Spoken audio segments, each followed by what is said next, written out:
No próximo vídeo, nós falaremos de comportamento ativo e reativo. Ativo significa convivente, construtivo. Reativo significa destrutivo, fora da convivência e tão alterado que pode ser chamado de psicótico ou histérico ou qualquer uma outra alteração mais grave do comportamento.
O conceito de comportamento reativo não surgiu de uma ideia luminosa ou de um invento planejado.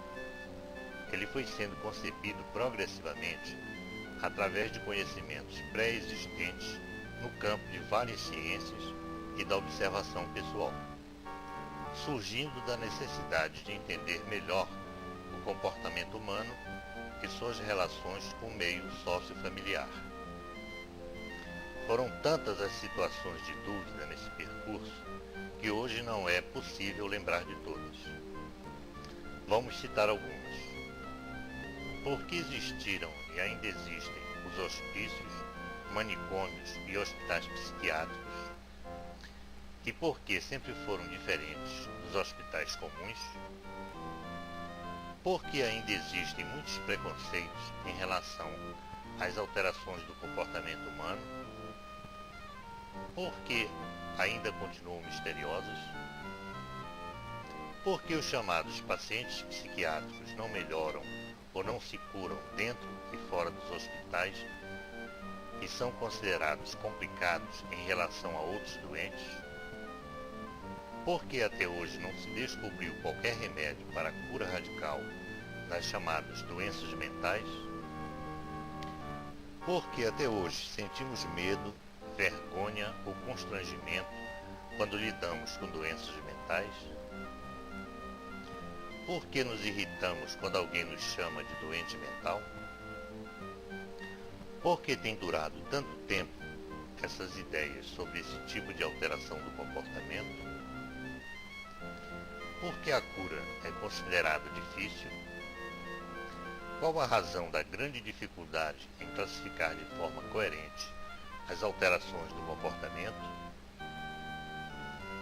Por que alterações do comportamento como roubo, estupro, homicídio, suicídio, fraudes, mentira, chantagem e muitas outras não são consideradas doenças mentais? Por que poluímos o planeta sem nos preocuparmos com as consequências?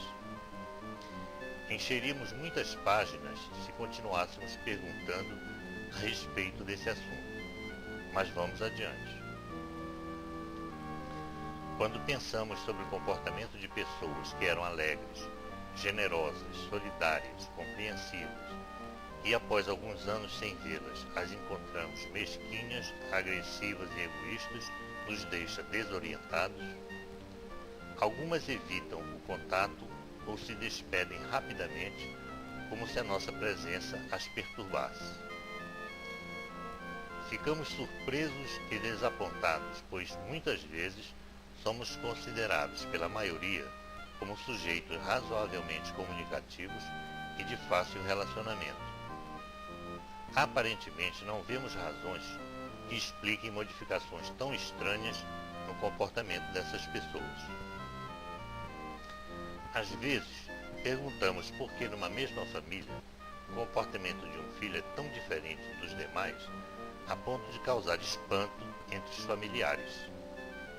Ninguém consegue entender isso. Surgem então, entre outras, as expressões ovelha negra, maluco, mau elemento. Geralmente não sabemos por que uma família aparentemente bem estruturada e apresentando razoáveis condições socioeconômicas pode gerar indivíduos com um comportamento tão distante dos outros membros, já que todos estiveram submetidos às mesmas condições do meio comum. No campo social, procuramos respostas sobre a origem das brutais diferenças existentes nas diferentes camadas sociais de uma mesma sociedade. Sempre queremos saber por que os grupos denominados de elites têm uma vida melhor do que os grupos denominados de marginais. Outras dúvidas.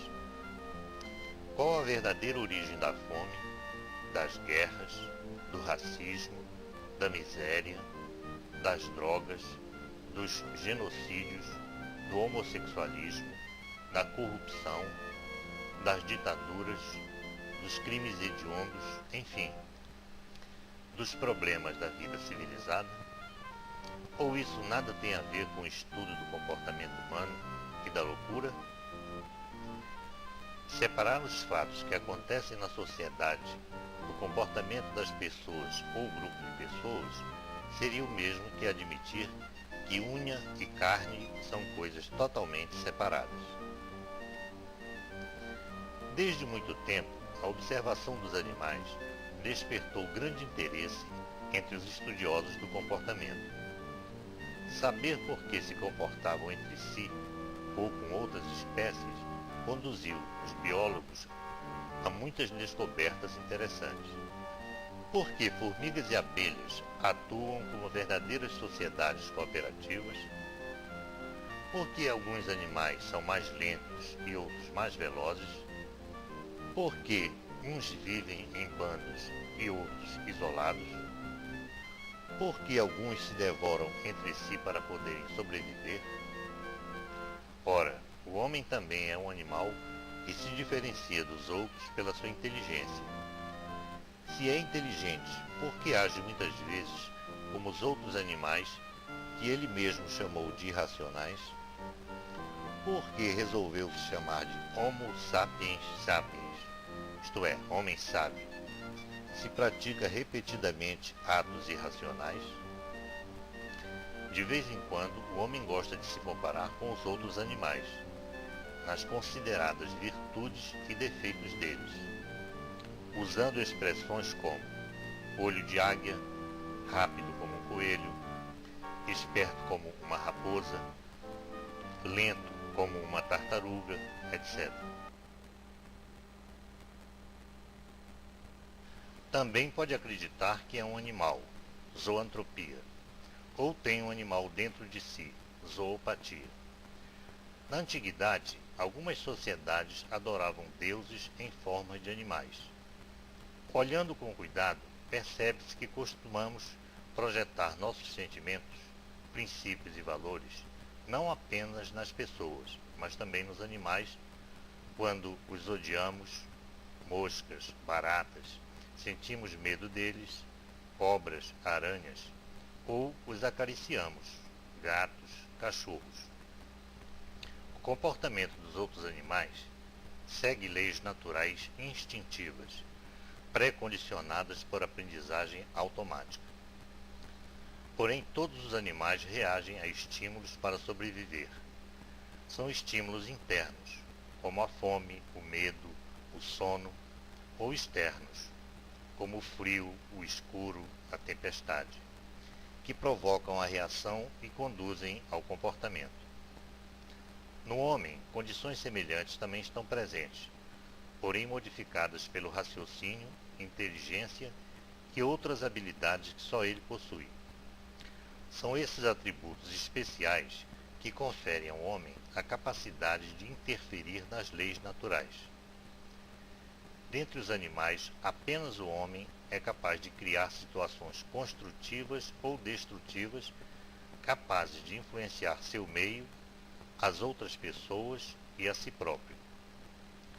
Atualmente estamos aprendendo a preservar as espécies animais em extinção ao descobrirmos que nós, o ambiente e os animais, fazemos parte de um único conjunto que precisa ficar em equilíbrio para o bem de todos. Um verdadeiro organismo. O conceito de comportamento reativo aborda ao mesmo tempo o indivíduo, a família e a sociedade como um corpo só. Pelo conceito tradicional, uma pessoa que procura tratamento é considerada como um doente portador de alguma alteração contida apenas nele, e sem qualquer vínculo com seu grupo familiar e com o meio social. Estamos acostumados a separar as coisas como se separam livros numa estante, e não conseguimos compreender a ligação entre o comportamento das pessoas e os problemas do dia a dia. Achamos que fome, miséria, poluição, música, economia, loucura, política e ciências são coisas distintas e separadas. Com o tempo, vamos percebendo que nada acontece isoladamente, que sempre há ligações entre todas essas coisas e que umas interferem nas outras continuamente, como a engrenagem de um motor. Como compreender esse motor se temos que observar cada peça separadamente, saber sua utilidade e como funciona? Partindo do princípio de que o motor só funciona se o ligarmos na tomada ou acionarmos sua partida, e que só reagimos se houver uma razão ou um estímulo, estamos na pista para compreender o comportamento. As palavras agir, reagir e interagir nos fazem compreender o mundo como se ele fosse uma peça de teatro, onde cada cena é importante para a compreensão da peça. Um jogo de futebol, onde cada jogada influencia no resultado final. Uma Olimpíada, onde cada modalidade é parte do conjunto de competições. Uma missa ou outro qualquer fato da vida. Estamos sempre agindo, reagindo ou interagindo, porque, na verdade, essas três coisas podem ser uma coisa só e produzirem o mesmo efeito ou efeitos diferentes. Nossos corpos são como máquinas biológicas que mantêm a vida e obedecem o cérebro e a mente. Somos como os outros animais que também respondem a estímulos e reagem, com diferença que temos capacidade de processar e alterar as respostas, modificando o nosso comportamento. Vai começando a ficar claro que a arquitetura da natureza é mais inteligente e maravilhosa do que poderíamos supor até então. Tudo está interligado como se fosse um sistema telefônico, uma rede elétrica ou uma teia de aranha. Começamos a acreditar que a loucura, que passaremos a chamar de comportamento reativo grave, é apenas um componente a mais desse sistema geral. Logo em seguida, nos deparamos com outro problema. Como descobrir essas interligações e saber como e por que funcionam de diferentes maneiras? Precisamos de tempo para concluir que, para entender isso, é necessário ter paciência e observação. Para saber por que uma pessoa chora, ri ou agride, ou seja, o conteúdo do comportamento, precisamos entrar no interior dela para compreender seus sentimentos, princípios e valores e, ao mesmo tempo, conhecer o que aconteceu dentro dela, ou seja, o estímulo do comportamento, e quais os seus costumes, os do seu grupo familiar e os da sua cultura, isto é, o continente do comportamento. Vemos logo que isso não é uma coisa tão difícil assim de compreender, pois desde pequenos já nascemos com o cérebro construído para fazer essas interligações e aprendemos muita coisa observando os outros ou por nós mesmos. Sempre foi fácil viver, a grande questão é conviver. Qualquer ação humana pode ser considerada um comportamento reativo, porque todo comportamento precisa de um estímulo. Mas, para facilitar, convencionalmente, vamos dividir o comportamento humano em dois grupos, qualitativamente diferentes pelos resultados que podem produzir, originando distúrbios no psiquismo, na família e na sociedade, podendo alterar inclusive o ambiente. O comportamento ativo seria então todo comportamento humano, positivo e construtivo, que produzisse apenas harmonia e equilíbrio interno no psiquismo e externo, na família e no ambiente, e que contivesse altos níveis de sentimentos, princípios e valores saudáveis nas pessoas que o originaram. Por exemplo, a invenção da vacina contra a paralisia infantil por Albert Sabin e sua equipe de pesquisas. O comportamento reativo seria todo comportamento humano negativo e destrutivo que produzisse apenas desarmonia e desequilíbrio interno no psiquismo e externo no ambiente e na família, e que contivesse baixos níveis de sentimentos, princípios e valores saudáveis nas pessoas que o originaram. Por exemplo, o tráfico de drogas.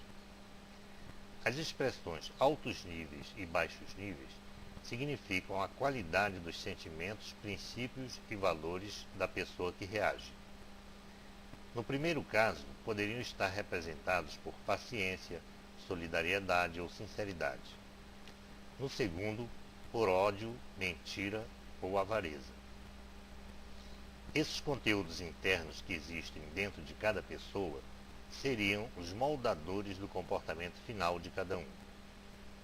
Ora, se ódio e inveja são capazes de gerar comportamentos destrutivos nas pessoas e nos grupos de pessoas, se não forem bem administrados internamente, solidariedade e paciência também podem gerar comportamentos construtivos nessa mesma pessoa ou grupo de pessoas. Na verdade, pessoas e grupos de pessoas possuem dentro de si, movidos por sentimentos qualitativamente diferentes, os dois tipos de estímulos internos, ativos e reativos. As pessoas boas e as pessoas más, ou as pessoas normais e as pessoas anormais, possuem igualmente estímulos internos ativos e reativos. Por que se comportam de forma diferente? Existem pessoas boas e pessoas más? É claro que essas expressões são convenções artificialmente criadas para facilitar a compreensão, mas são valiosas quando passamos a usá-las de rotina e correspondem com a realidade do comportamento geral. Mais adiante mostraremos um quadro completo das expressões convencionadas neste trabalho que ajudarão muito a nossa compreensão. Constatada a existência de comportamentos ativos e reativos na conduta do homem, que atingem a si próprio, a sua família e a sociedade em que vive, precisamos saber de onde se originam, como se desenvolvem e os efeitos que produzem no corpo e na mente de todos, e no ambiente em geral. Essa é sem dúvida uma tarefa tão grande que seria impossível de ser levada a efeito de forma completa. Nosso objetivo é o de tratá-la resumidamente e com simplicidade.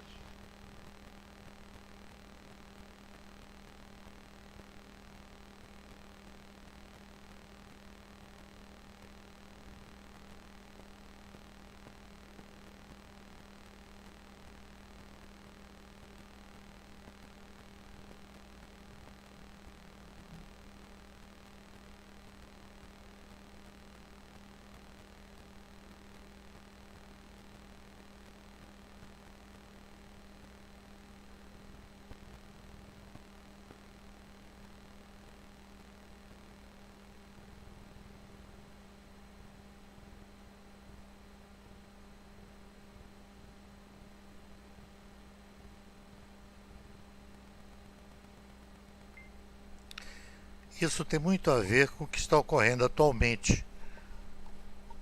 Com essa situação que o Brasil está passando, agora em 2014, 2015 até 2019, nós atravessamos uma fase muito difícil, onde as pessoas ficaram mais agressivas, mais reativas, em função de todo um problema estrutural que mexeu com o desemprego, mexeu com uma série de situações da vida normal.